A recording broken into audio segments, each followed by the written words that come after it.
एक शहर में प्लेटफॉर्म के किनारे अशोक नाम का भिखारी भीख मांगता था। वो आते जाते लोगों से हाथ जोड़ जोड़ कर भीख मांगता था। कोई उसे कुछ पैसे देता तो कोई डांट कर भगा देता। एक दिन वहाँ से मुकेश नाम का आदमी गुजर रहा था। भिखारी ने मुकेश से भीख मांगी। मुकेश का एक छोटा सा सोशल मीडिया अकाउंट था जिसमें उसके कुछ 2000 फॉलोवर्स थे। अरे भैया, खाने को कुछ दे दीजिए। जाओ जाओ, अपना काम करो। भैया, सुबह से कुछ नहीं खाया है, मैं हाथ जोड़ता हूँ, मुझे खाने को दे दीजिए। अच्छा, तुम्हें कुछ खाने को चाहिए? अगर मैं आपको खाने की जगह पैसे देता हूँ तो आप फिर कल किसी से भीख मांगोगे। फिर और मैं कर भी क्या सकता हूँ भाई? मैं तुम्हें एक रास्ता बताता हूँ, तुम उस पर चलोगे, तुम्हें भीख भी मांगने की जरूरत नहीं पड़ेगी। हाँ भैया, मैं जरूर आपकी बात मानूंगा। बताइए, मुझे क्या करना चाहिए? मेरे पास गन्ने की मशीन है, तुम मेरे साथ गन्ने का रस बेच सकते हो। हाँ भैया, ये काम तो अच्छा है, मैं आपके साथ काम करने के लिए तैयार हूँ। ठीक है, आज तुम जगह का इंतजाम कर लो, मैं कल गन्ने की मशीन और गन्ना लेकर आऊँगा। हम लोग कल से ही अपना काम शुरू कर देंगे। अशोक को ये आइडिया पसंद आया। मुकेश अपने घर चला गया। इधर अशोक ने सभी तैयारियां कर ली। मुकेश ने एक छोटा वीडियो क्लिप अपने सोशल मीडिया अकाउंट पर डाल दिया जिसे लोगों ने सराहा और सपोर्ट दिया। अगले दिन मुकेश ने गन्ने और गन्ने की मशीन लाकर रख दी और अशोक ने भी सारा काम कर दिया। मुकेश की वजह से वहाँ पर पहले दिन से ही बहुत ग्राहक आने लगे और उनका काम अच्छा चलने लगा। अशोक अब अच्छे और सुंदर कपड़ों में बैठकर गन्ने का रस बेचने लगा। मुकेश के सोशल मीडिया फॉलोवर्स की वजह से वहाँ पर लंबी लाइन लगती थी और सभी ग्राहक खुश होकर गन्ने का रस पीकर मुकेश के साथ फोटो खींचकर अपलोड कर देते थे। अशोक, हमें लगता है अब इस एक मशीन से काम नहीं चलेगा। हाँ भैया, भीड़ इतनी हो गई है कि सबको इंतजार करना पड़ता है, हमको अपना काम बढ़ाना होगा। ठीक है, मैं कुछ और मशीनें मंगवाता हूँ और साथ ही कुछ नए लड़के भी ले आता हूँ। ठीक है भैया। मुकेश ने एक और नई मशीन मंगवाई और बैठने का बहुत सारा इंतजाम कर दिया और साथ ही काम करने के लिए 2 लड़के भी रख लिए। मैंने ये काम करवा दिया है, मैं कुछ समय के लिए शहर से बाहर जा रहा हूँ, तुम सारा काम अच्छे से संभाल लेना। फिक्र मत करो भैया, दुकान का मैं बहुत अच्छे से ख्याल रखूंगा। तुम्हें पता है कि मैं यहाँ तक कैसे पहुँचा। अरे भैया, आप तो महान हो। नहीं नहीं, ऐसा कुछ नहीं है, मैं कोई महान वहान नहीं हूँ। तो फिर आप यहाँ तक कैसे पहुँचे?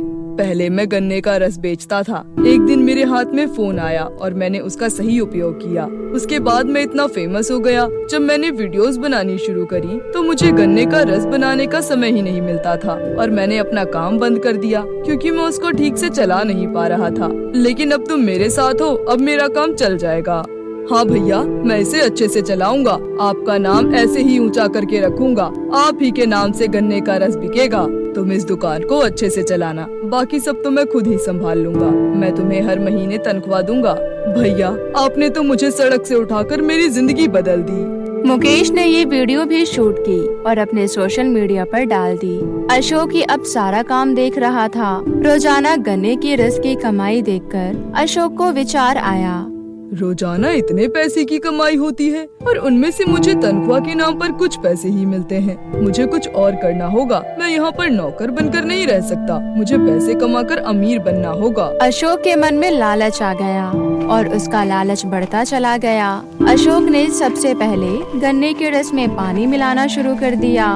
एक दिन वो दुकान के दूसरे लड़के से बोला, सुनो, हमें 1 गिलास गन्ने के रस में 3 गिलास गन्ने का रस बनाकर बेचना होगा, तभी हम कुछ मुनाफा कमा पाएंगे।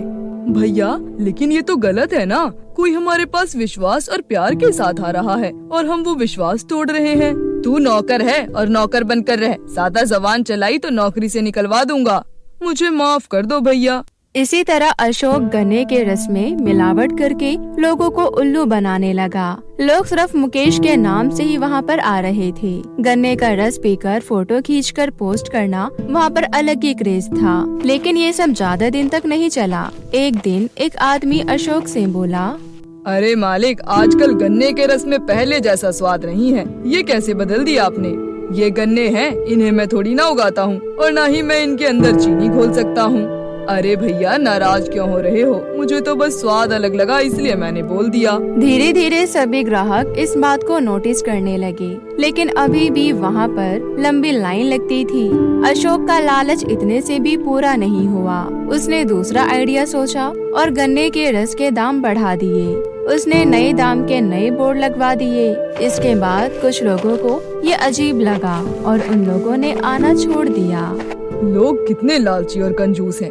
गन्ने के रस के दाम क्या बढ़ा दिए, लोगों ने यहाँ पर आना बंद कर दिया। और 5 रुपए 10 रुपए से क्या ही फर्क पड़ता है। अशोक ने खुद को नहीं बदला और दुकान पर ग्राहक आने कम हो गए। मुकेश भी शहर से लौट आया। मुकेश ने देखा कि वहाँ पर भीड़ कम है। वो ये सब देखकर हैरान रह गया। अशोक, आजकल ग्राहक नहीं आ रहे हैं, क्या बात है? पहले तो यहाँ पर लंबी लाइन हुआ करती थी। भैया, बस मैंने जूस के दाम बढ़ा दिए। लेकिन तुमने जूस के दाम क्यों बढ़ाए? जब लोग गन्ने के रस को इतना पसंद कर रहे हैं, तो मुझे लगा कि ज्यादा पैसे में भी पसंद करेंगे। तुमने तो मेरा सारा व्यापार डुबा दिया। ये मेरा काम है और मेरा व्यापार है। तुम कौन होते हो इसके बीच में बोलने वाले? मेरा जैसा मन करेगा मैं वैसा करूँगा। सारा खर्चा मैंने किया और कह रहे हो कि ये मेरा व्यापार है। हाँ, ये मेरा ही है। इससे पहले मैं पुलिस को बुलाऊं, तुम यहाँ से चले जाओ। मैं सोशल मीडिया इन्फ्लुएंसर हूँ। लोग मेरा व्लॉग पहले ही दिन से देख रहे हैं, वो सब जानते हैं। मुकेश सोशल मीडिया पर लाइव आया हुआ था। लोगों को अशोक के बारे में सभी सच्चाई पता चल गई। कुछ लोग वहाँ पर आए और अशोक को पीटने लगे और अशोक वहाँ से जान बचाकर भागने लगा। फिर मुकेश ने दुकान के दोनों नौकरों को वो दुकान सौंप दी। तुम दोनों इस दुकान को ईमानदारी से संभालना।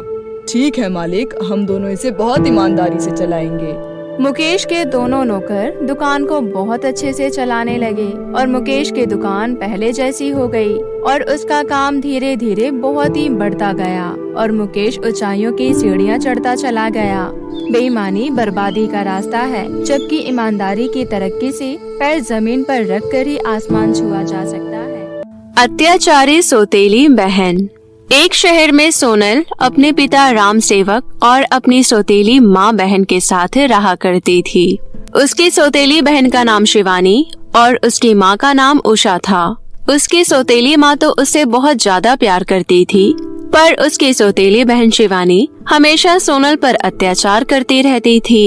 इस वजह से सोनल बहुत ज्यादा दुखी रहती थी, क्योंकि वो अपनी बहन से बहुत ज्यादा प्यार करती थी, पर उसकी बहन उससे बिल्कुल भी प्यार नहीं करती थी और ये बात उसकी सौतेली माँ उषा भी जानती थी और वो शिवानी को बहुत ज्यादा समझाती थी, पर शिवानी उनकी एक भी बात नहीं मानती थी।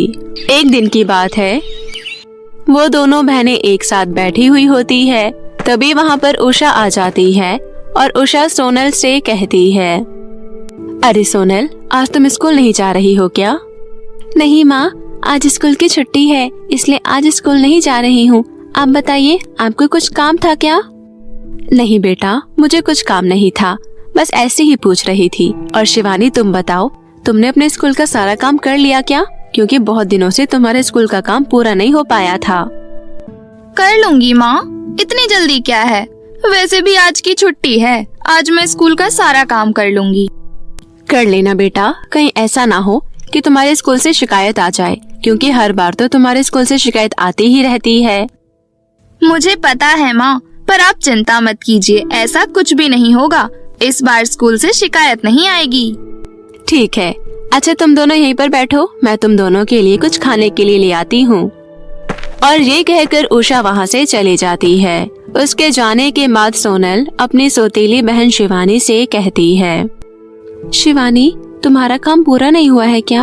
यदि तुम्हें मेरी हेल्प की जरूरत हो तो बता देना, मैं तुम्हारी मदद कर दूंगी।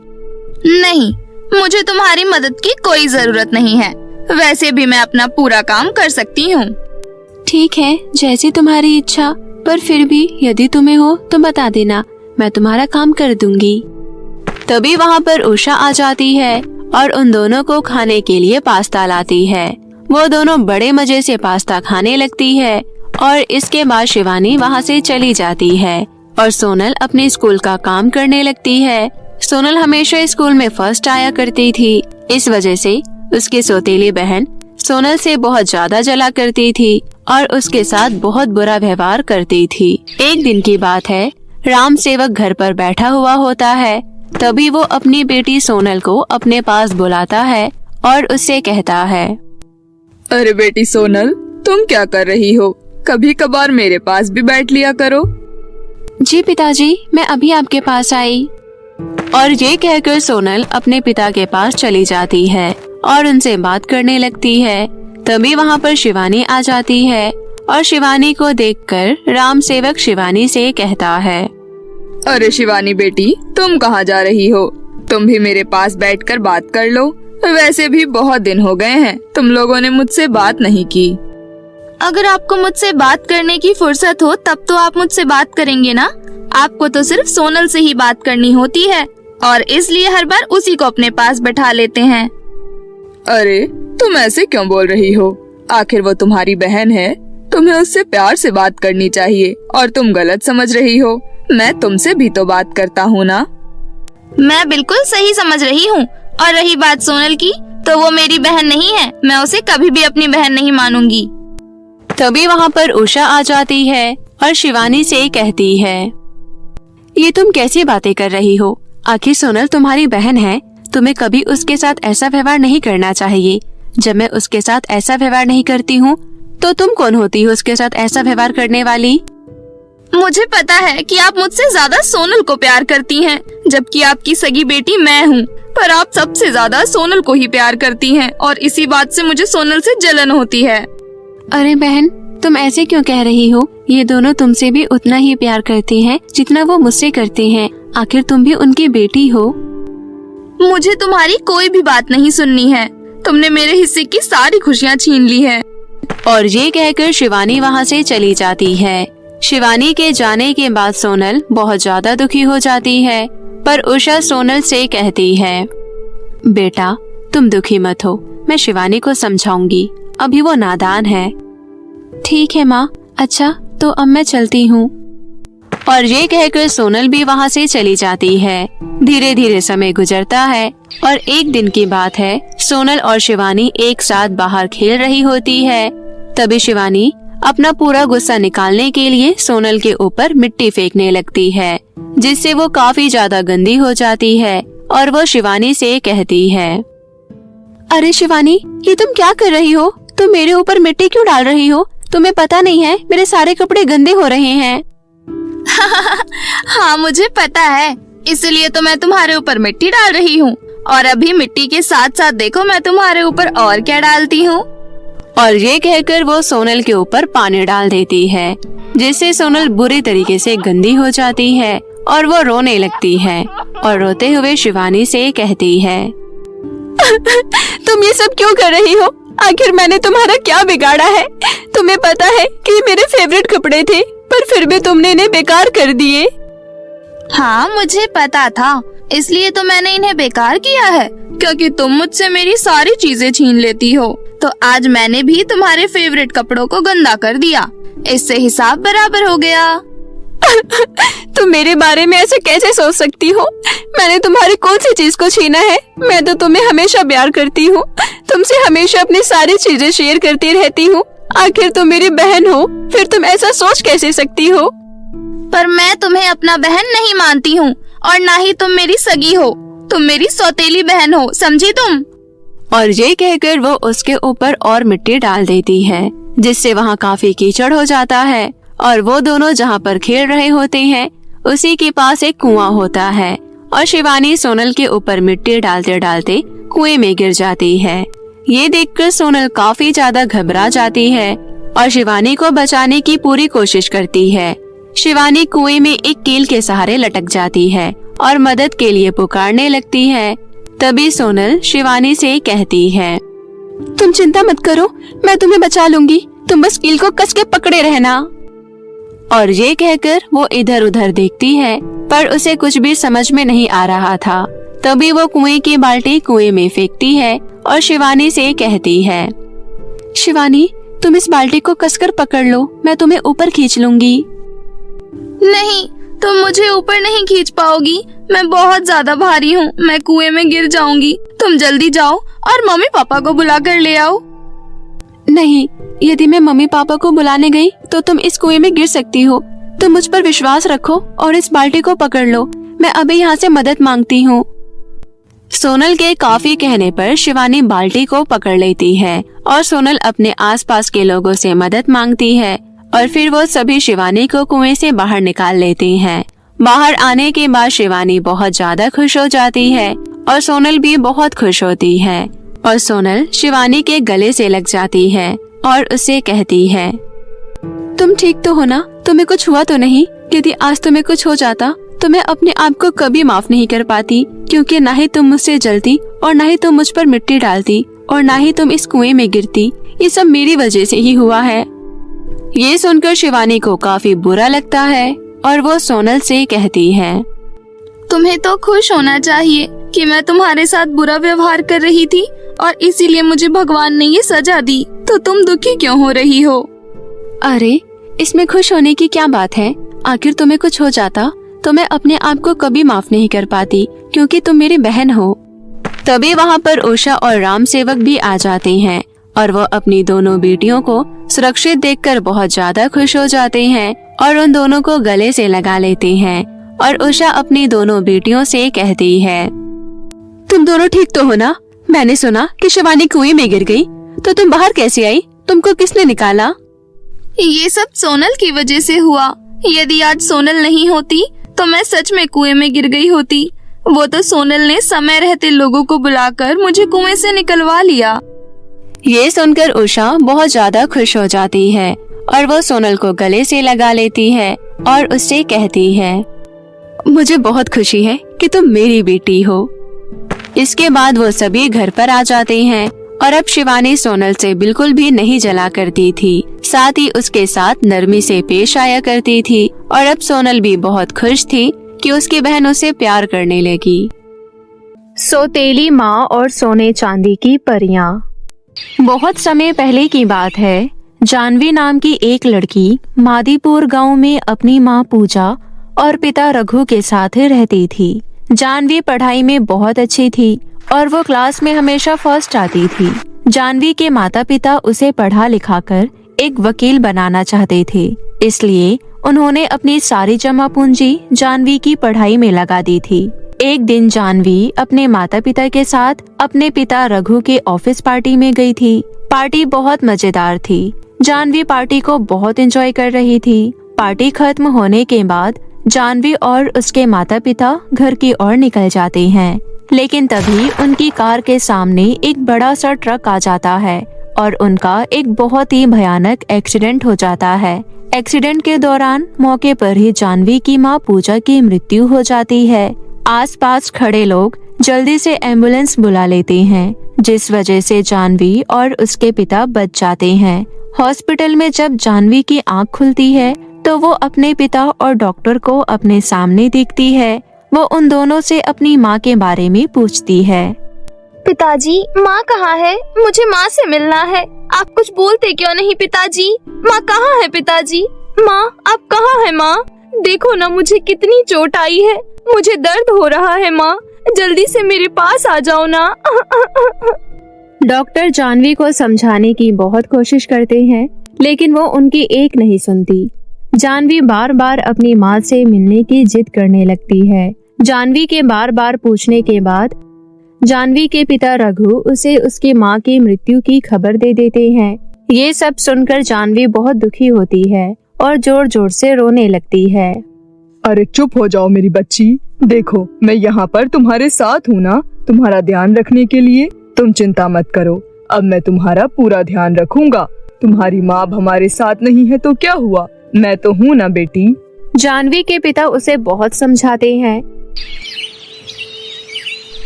और उसके ठीक होने पर उसे घर वापस ले आते हैं।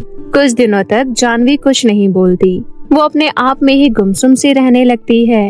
ये देखकर जानवी के पिता रघु को कुछ समझ नहीं आता कि वो क्या करे, पर वो पड़ोसियों के समझाने के बाद जानवी की खुशी के लिए दूसरी शादी करने के लिए तैयार हो जाते हैं। जानवी के पिता रघु एक रूपाली नाम की विधवा औरत से शादी कर लेते हैं और जानवी से उसका परिचय कराते हुए कहते हैं, देखो जानवी बेटा, ये तुम्हारी नई माँ है, अब से यही तुम्हारा ध्यान रखेंगी। क्या सच में पिताजी ये मेरी नई माँ है? अपनी नई माँ के बारे में सुनकर जानवी बहुत खुश होती है और नाचने लगती है। कुछ दिनों तक जानवी की नई माँ रूपाली उसका बहुत ध्यान रखती है। इसी तरह दिन निकल रहे थे। रूपाली ने अब रघु के दिल में जगह बना ली थी और रघु अब उस पर पूरी तरह से विश्वास करने लगा था। कुछ महीनों बाद रूपाली को एक बेटी हो जाती है जिसका नाम वो टीना रखती है। रूपाली का अपना बच्चा होने के बाद उसका ध्यान जानवी से पूरी तरह हट जाता है और वो जानवी को नजरअंदाज करने लगती है। दिन बीतने के साथ साथ रूपाली को जानवी खटकने लगती है क्योंकि रघु अपनी सारी जमा पूंजी जानवी की पढ़ाई में लगा रहा होता है। ये सब देखकर रूपाली को बिल्कुल भी अच्छा नहीं लग रहा था। फिर एक दिन रघु रूपाली से कहता है, रूपाली, मैं सोच रहा था कि क्यों ना जानवी का एडमिशन शहर के एक अच्छे कॉलेज में करवा दूं। जानवी पढ़ने में बहुत होशियार है। अगर शहर जाकर पढ़ेगी तो हमारा नाम रोशन करेगी।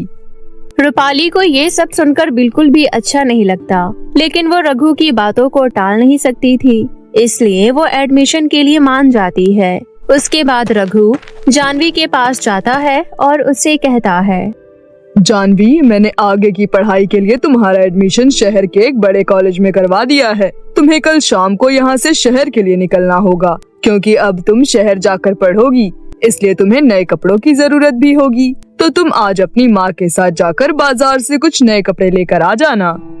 लेकिन पिताजी, मुझे कपड़ों की कोई जरूरत नहीं है।